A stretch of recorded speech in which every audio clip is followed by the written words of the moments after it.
So, good morning. I think it's still morning.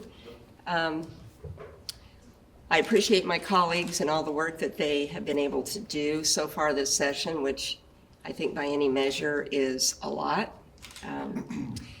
What we did last night, keeping our community safe, is one of the most fundamental responsibilities of government. And today, we're proud to stand here with our colleagues to highlight the work we've done to deliver solutions to protect Missouri's families. From the very start of the session, public safety has been a top priority for our caucus and for the governor.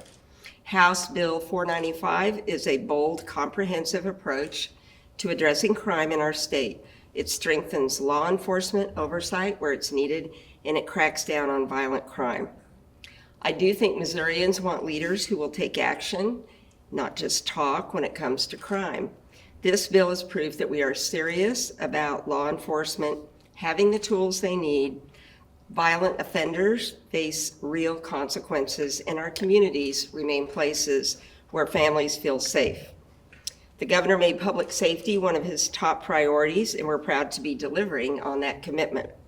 With this legislation, Missouri is tackling crime, protecting business, and keeping our state strong. Questions? So we're going to let some of the senators who actually sponsored the bill answer any questions you might have about that. So just I'm surprised by how together we are this session. And looking behind, I don't know how many senators we have behind us, but it's a true team, thanks to these two who have been amazing leaders, working diligently. Travis Fitzwater, the chairman, who, when we moved this bill over into the Senate, has been fighting for this year after year. We joined efforts this year. The last minute decision to take up the House bill as opposed to the Senate bill was a testament to the work that all of us were putting in, including these two, not only meeting with fellow Republicans, meeting with stakeholders, meeting with Democrats, and want to applaud the Democrats as well. Senator May, Senator Roberts worked diligently to represent their districts, make some necessary changes that would not only impact the state or the city of St. Louis, but the state as a whole. And of course, Governor Kehoe. He grew up in Baden, I grew up in Ferguson.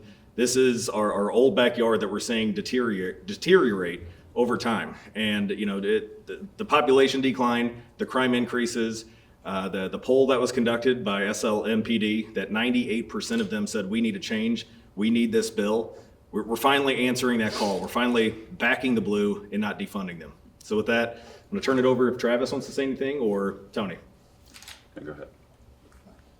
Well, thanks to Tony and Cindy. Without them, this obviously doesn't happen. They did an incredible amount of work in offices, talking with members, whether Republican or Democrat, moving the needle. Governor Kehoe, who just saw this morning, had coffee.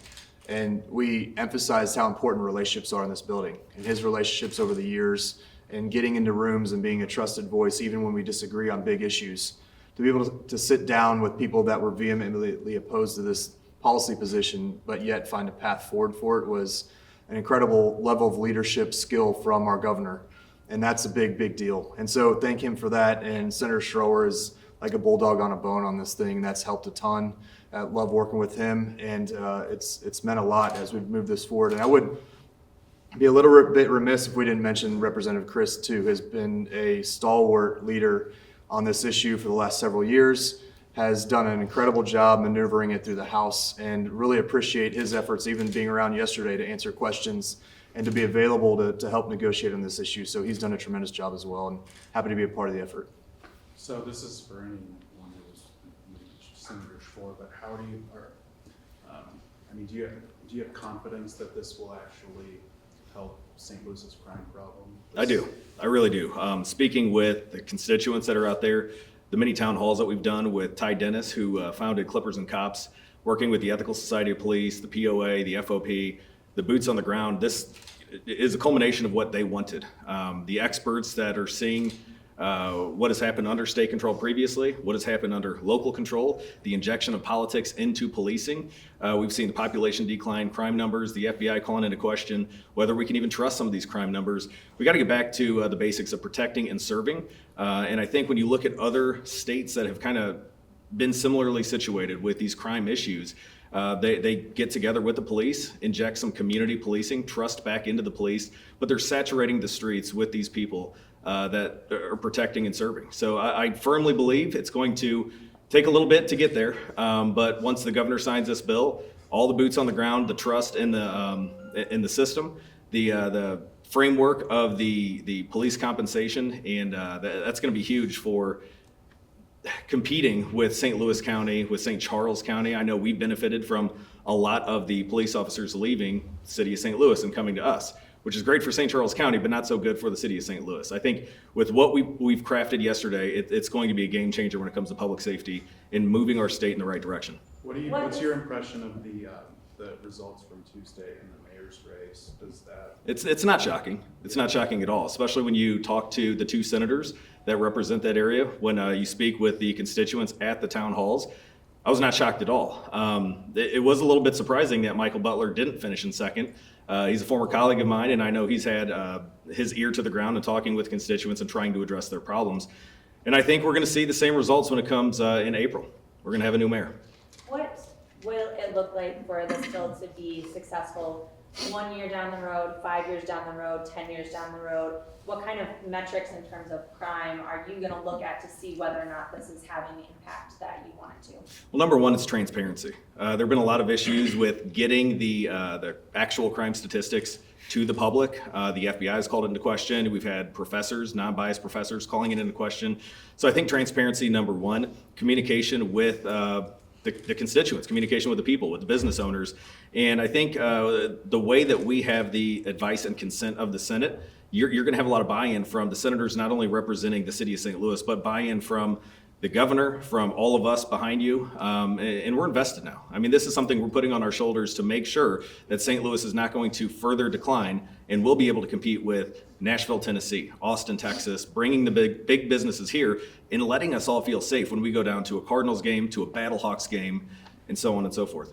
Are you looking for an increase in terms of the number of police who work there? Are you looking for a reduction in certain kinds of crime?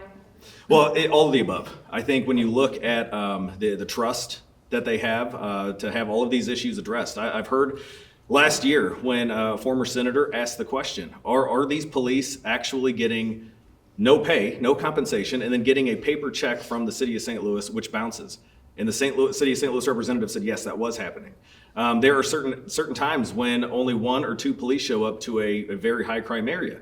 They voice these issues to the current leadership, and they feel like it's fallen on deaf ears. So absolutely, we're going to need to address some of these problems with recruitment, with retention, and pay, being competitive with the other areas around them. It's going to take some time, but we're committed to making sure that this happens. What about state money for higher pay? Is that a possibility? Well, and that's something that I've said, look, if we have a supplemental budget and it's something that we can work with the appropriations chair over here in the Senate, with the chair in the House, I'm 100% open to it, because the impact that crime has had on our budget as a whole, it's massive. So we need to start taking that in the right direction. And if it is some money outside of the fund that the Attorney General had mentioned, I'm willing to do it.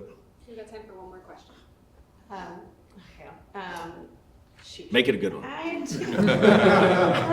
Okay, let's go with this one. What are your thoughts overall on the makeup of the board, the compromises that you were able to be happy with, as far as there's more now greater oversight for people who live in St. Louis, who govern St. Louis, as far as senators to have a stake in who's going to be overseeing the department? I'm happy with it. I'm really happy with it. It's something that we've tossed around several different iterations of the makeup of the board. I've had conversations with Senator May, with Senator Roberts, and many others.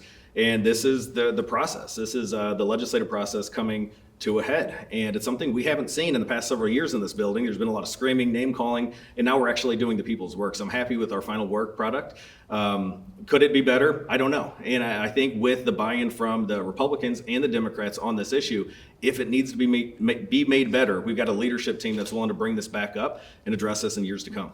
Voters voted on this 10 years ago to bring it back to local control. Do you feel like you're maybe on a time limit of how much you can, kind of expect results, or for people to be like, well, you went back on what we voted for? And do you think you're kind of on a time limit of how long until there might be another attempt to bring it back to local control? Not necessarily. I think that, voters never considered, I know I never considered a political scheme that was actively defunding the police and campaigning on defunding the police. Republicans, Democrats, I don't think anybody ever envisioned not having the back of law enforcement who puts their lives on the line to protect and serve. So I think we're in a good spot. I think the people have seen the erosion with crime, with businesses leaving, with people leaving the city of St. Louis. Again, we got to make it pushed in the right direction and start making a safer Missouri for all. Can I insert myself really quick on this? Because I think the failure flywheel for the city is significant, and it feels like it's growing. And without us stepping in and doing something to fight for the city, and the region's half of our state's economy, then we're not doing a service to our constituents in our state. A strong St. Louis is a strong Missouri. And so we can't let that failure flywheel keep going without trying to put some pegs in it, try to slow it down a little bit. And so I don't know if we think timeline as much as how do we fight for the city and fight for the state's economy as a whole. Well, when do you need to start seeing results from this, though? Well, I'd like to see them right away. Once the governor puts ink to paper, I want to see all of us working together with the Ethical Society of Police, with the Fraternal Order of Police, with the mayor, whoever that may be, to find the right candidates to get the board up and running. And I think it's going to take some time, again, to get these new members approved, get them accustomed to the work that they're going to do. But we need recruitment, retention, we need boots on the ground ASAP. Thank you guys, thank you so much. That's all the time that we've got today. When are you Thank you. voting on it? Volunteer, are these paid positions or volunteer? When will we be voting on the bill? Yeah, on Monday. Thank you. Thank you.